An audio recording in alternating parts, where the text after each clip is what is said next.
গাছে গাছে ঝুলছে সারি সারি ফল, কোনোটা সবুজ, কোনোটা আবার পাকতে শুরু করেছে। দেখতে অনেকটা লতার মাঝে ঝুলে থাকা ছোট্ট ডিমের মতো। বিদেশি এই ফল প্যাশন ফ্রুট, স্থানীয়ভাবে যাকে বলা হয় আনারকলি বা ট্যাং ফল। চুয়াডাঙ্গার জীবননগরের অনন্তপুর গ্রামে নতুন এই ফল চাষ করে সাড়া ফেলেছেন কৃষক ইউসুফ আলী ও আবুল বাশার। মাত্র 6 মাসেই গাছে এসেছে বাম্পার ফলন। এখন ভালো লাভের স্বপ্ন দেখছেন তারা। সমতলের কৃষকদের কাছে এখনো নতুন এই ফল। ইউটিউব ও ইন্টারনেট থেকে চাষ পদ্ধতি জেনে পরীক্ষামূলকভাবে চাষ শুরু করেছেন 2 কৃষক। ইউসুফ আলী 1 বিঘা এবং আবুল বাশার 10 কাঠা জমিতে প্যাশন ফ্রুটের চারা রোপণ করেন। মাত্র 6 মাসের মধ্যেই গাছে ফুল আসে, এরপর থোকায় থোকায় ধরতে শুরু করে ফল।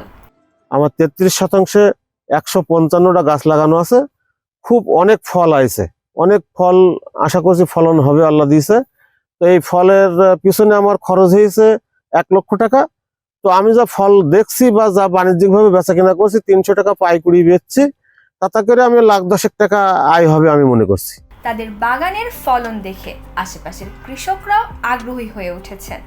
ফলন ও বাজার দর ভালো থাকলে আগামীতে তারাও এই ফল চাষ করতে চান। শুনছি নাকি এটার বাজার দর অনেক ভালো। তো ভবিষ্যতে চিন্তা আছে যে আমাদের মাঠে এগুলো করার আর কি। আমি নিজেও করবো, 1 বিঘা চারা আমি অর্ডার দিয়েছি এখান থেকে। এই বাগানে বেটাই লেবুটা কেটে দিয়ে এখানে নতুন একটা ফসল এসেছে আনারকলি। ফলটা খুব ভালো এবং খেতেও সুস্বাদু। এই জন্য আমরা ফের আবার এই আনারকলি চাষটা করব। জীবননগর উপজেলার কৃষি অফিসের তথ্য অনুযায়ী চলতি মৌসুমে উপজেলার প্রায় 6 বিঘা জমিতে প্যাশন ফ্রুটের চাষ হয়েছে। কৃষি বিভাগেও এটিকে সম্ভাবনাময় ফসল হিসেবে দেখছে। এবছর জীবননগর উপজেলায় প্রায় 6 বিঘা জমিতে অলরেডি চাষ হয়েছে, এবার ফলও ধরছে। অসাধারণ ফল আসছে, যে এখন পর্যন্ত দেখে মনে হচ্ছে অত্যন্ত লাভজনক হবে। আমার কৃষক লাভবান হবে এখানে। এখন যদি এটা এরকম বাণিজ্যিক ভাবে আমার মনে হচ্ছে সফল হয়ে যাবে আমরা এখানে, হয়তো এটা দেখা দেখি দিন যাবে, আমার এই প্যাশন ফ্রুটের আবাদ বৃদ্ধি পাবে এবং আমার এই কৃষকরা লাভবান হবে এবং জীবননগর কৃষি আরো সমৃদ্ধ হবে বলে আমি আশা করি। কৃষকের সাফল্যের খবর পৌঁছেছে প্রশাসনের কাছেও।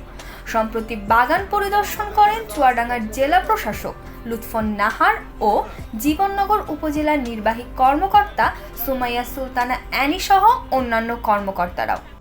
আমরা কিন্তু জানতামই না যে আমাদের দেশের মাটিতে এই ফলগুলা উৎপাদন আমরা করতে পারি। তো এখন যে জীবননগরে করা হচ্ছে এটা দেখা দেখি আরো অনেকেই করবে এবং আমাদের যে বছরব্যাপী ফলের যে চাহিদা, এই চাহিদাও যাতে আমরা মেটাতে পারি আমাদের সেদিকেও লক্ষ্য রাখতে হবে।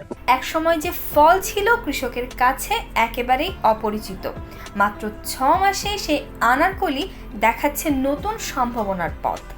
অল্প খরচে ভালো ফলন, সঙ্গে বাজারেও চাহিদা, সব মিলিয়ে কৃষকদের চোখে এখন বড় স্বপ্ন।